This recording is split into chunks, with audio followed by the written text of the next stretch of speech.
Alam niyo po, naging malaking usapin po ito, itong sexual harassment.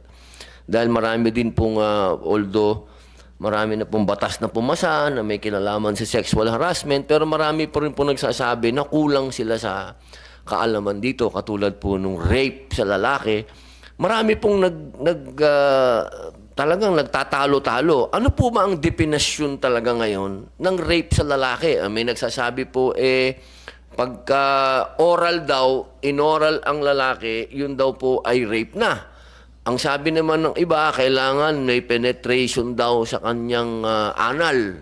Ano po ba ang definition talaga? Ang final definition ng rape sa lalaki? Yung pong bagong, yung old, umpisan po natin sa old definition ng rape.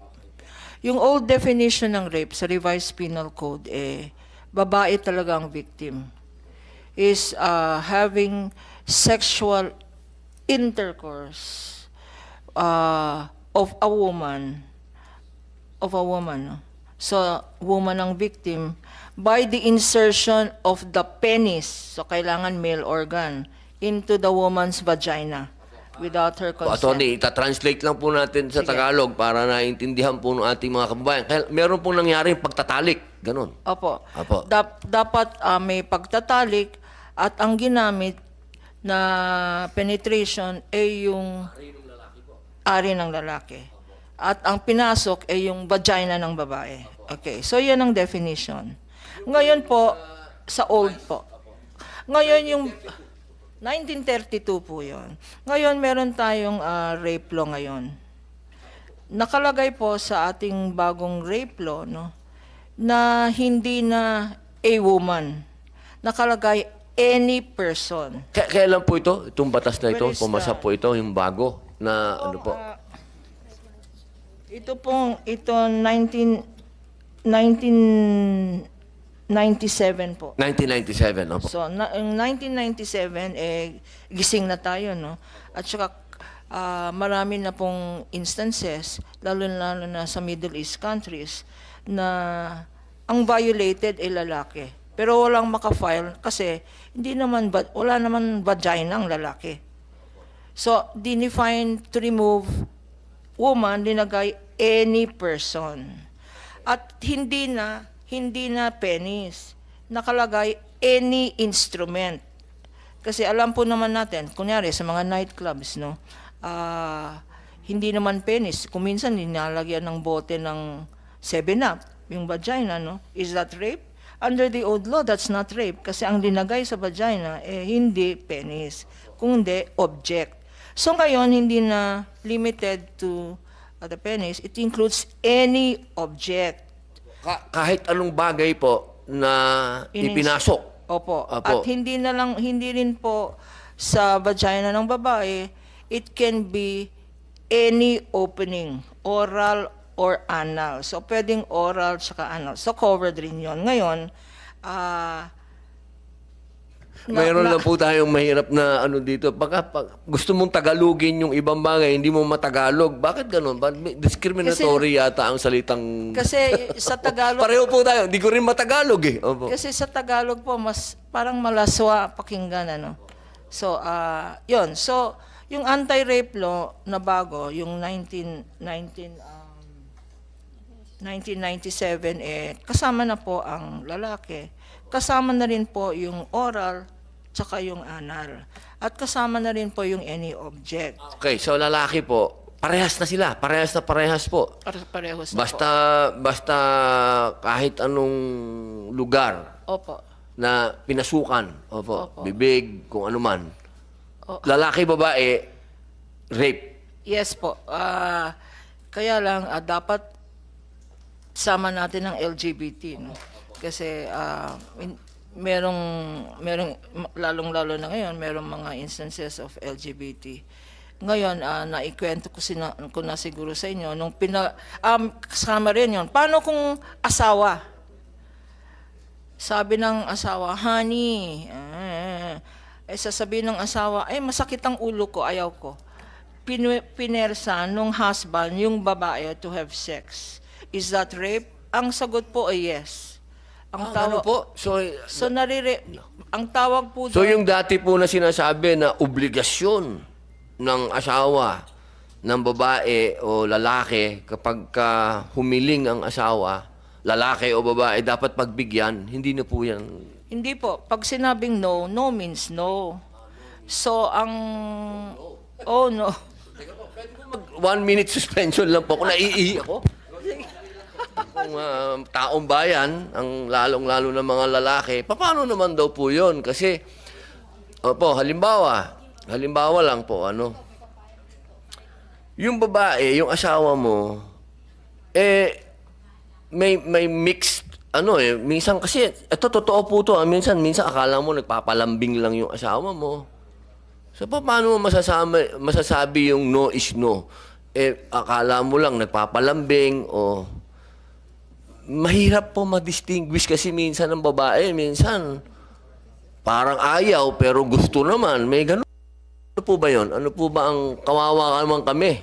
Ang depensa namin. O kung kami naman halimbawa ang wala sa mood, meron ba kaming karapatan magno?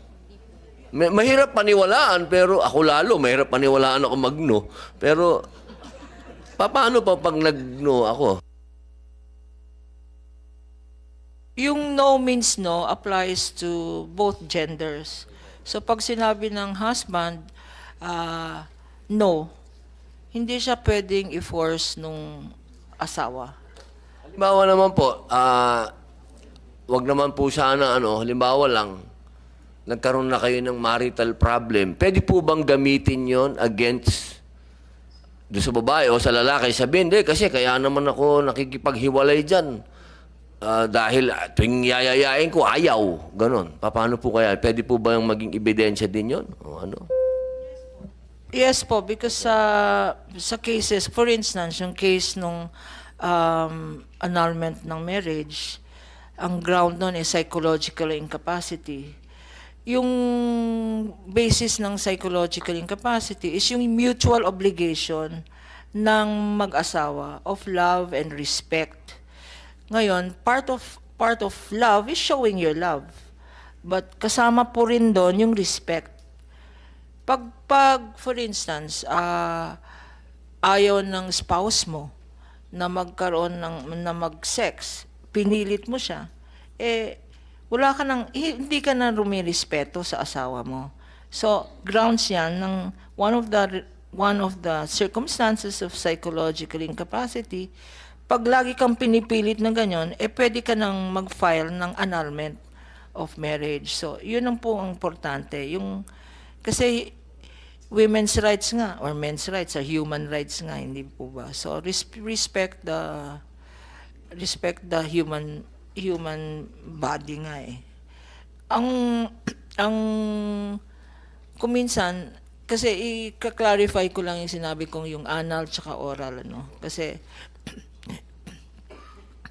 nung iniinak nga to sa Kongreso, maraming congressman nagloloko, Sabi nila paano yung dentista nga, yung kinikwento ko po sa inyo.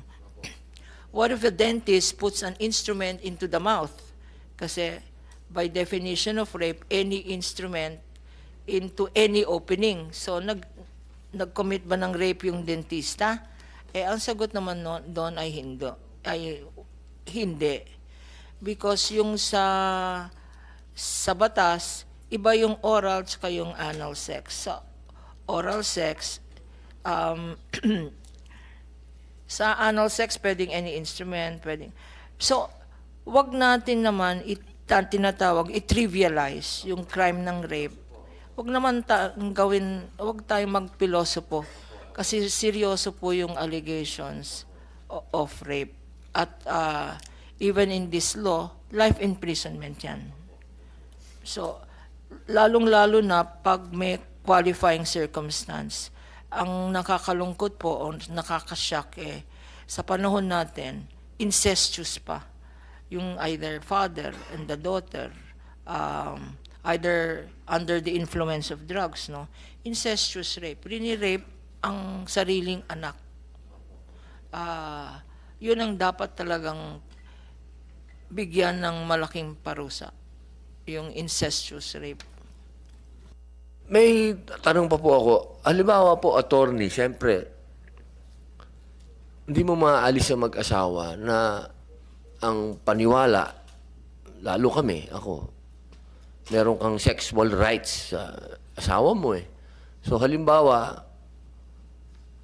hindi mo naman pinipili kung kailan ka yung in heat, ano? So, paano yun? Pag ayaw ng asawa mo, so wala pong ibang paraan talaga kung para ano yung lalaki. So paano yun? Babae ka na lang ba? Di kaso na naman yun. So anong pwede mo sabihin sa asawa mo na paano ako na wala sa batas? Paano naman ako? Wala ka sa mood. Paano ako nasa mood? Ano po ang na pwede niyang gawin na nasa batas na wala naman siyang wala kaming choice bigla, gano'n na lang. Matulog ka na lang, gano'n. Siguro po ang issue doon ay hindi na legal, no? Ang issue doon na yan ay psychosocial. Sa legal po, alam mo, mapilit yung lalaki, ano yung sa legal na pwede niyang gawin? Pwede bang, will you help me na lang, gano'n na lang. Tulungan mo na lang. Ang hirap po pag Tagalog kasi hindi mo masabi, baka bastos ang dating. Matulungan mo ba ako o paano po kaya? Anong pwedeng gawin na lang ng babae? Talagang no talaga. Bahala ka dyan sa buhay mo. Ganun. Kung minsan kasi, yung no naman ng babae, hindi naman arbitrary, hindi naman, kung minsan, for instance, kagaya ng, yung instance na laseng yung asawa or under the influence of drugs, no? At gustong makipag-sex with the wife, no? Siyempre, under that circumstance, magiging violent.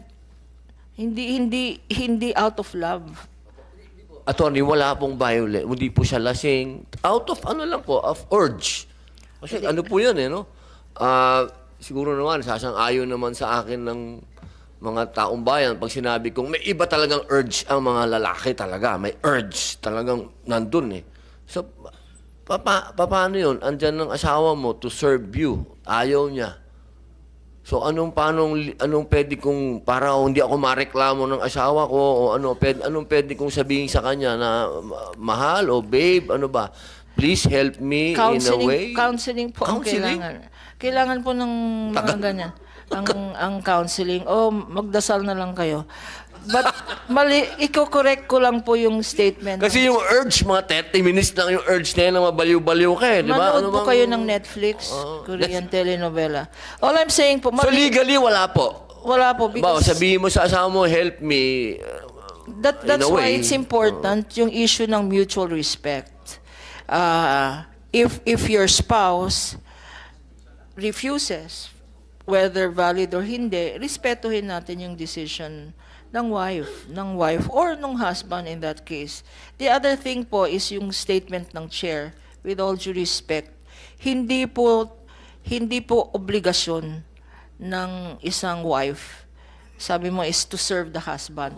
Yun po yung, yun yung normal. I know. Yun yung na-instill sa atin. In fact, idadagdag ko lang, no? Opo. Kasi maraming lalaki dito nakikinig. Sa family code po natin, ibang code naman to. Sa family code, we amended the family code to remove the obligation of obedience. Ngayon, kasi sa old civil code, 1930s rin yung old civil code na yan, nakalagay dyan, the wife shall obey the husband. Ngayon, wala nang obey ng husband. Pinalitan na yan. Attorney, dapat maano po natin yan. Kailan po yan revise? Yung family code, 1988 po. 1988, ni-revise po ang family 1930s. code Opo. na sinasabi na ang asawang babae hindi na kailangan sumunod. Ganun po. Hindi tinanggal na yung obligation of obedience. Ang nakalagay dyan, husband and wife are obliged to mutually respect each other. Okay, So, mutual respect na ngayon.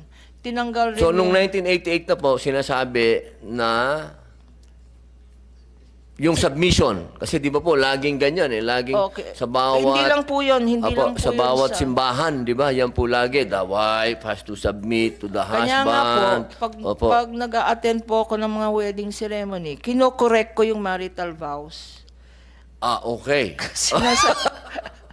Kasi nakalagay sa marital vows, wife, obey thy husband. Parang mali po yun. Dapat husband and wife respect each other. That's why sa end ng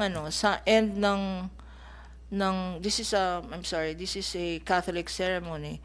Sa end ng isang Catholic ceremony, the priest says, I now declare you man and wife. Anong mali doon? Kasi yung man and wife, bakit yung babae nagiging wife? Yung husband hindi nagiging husband, man and wife. Dapat sabihin ng church, I now declare you husband and wife. Para equal, no? Nakalagay rin po sa family code natin na hindi tinanggal na yung the husband is the head of the family. Wala na rin po yun. Kasama po yung sa 1988 na binago. Opo. Ano pong ni-rephrase po nila doon? Ano pong pinalit? Ang pinalit po doon is parental authority is a joint obligation of the father and mother, husband and wife. So, Napakaganda po, no? Parang pinakita natin talaga hiwalay na yung simbahan at state. So ito po yung sinasabi ng state na kailangan... separation of church and state. Because Opo, ano po sinasabi niyo po, yung ngayon po, na kailangan binago po nila? joint parental authority. Dati, saan tayo titira? Saan mag-aaral yung mga anak natin? Anong trabaho na niya? Dati, sa old civil code, yung husband ang nagdi-decide. Opo. Dito tayo titira. Dito mag-aaral yung anak natin. Ito ang kurso ng anak natin. Hindi na po ganun. Joint parental authority na husband and wife should decide together.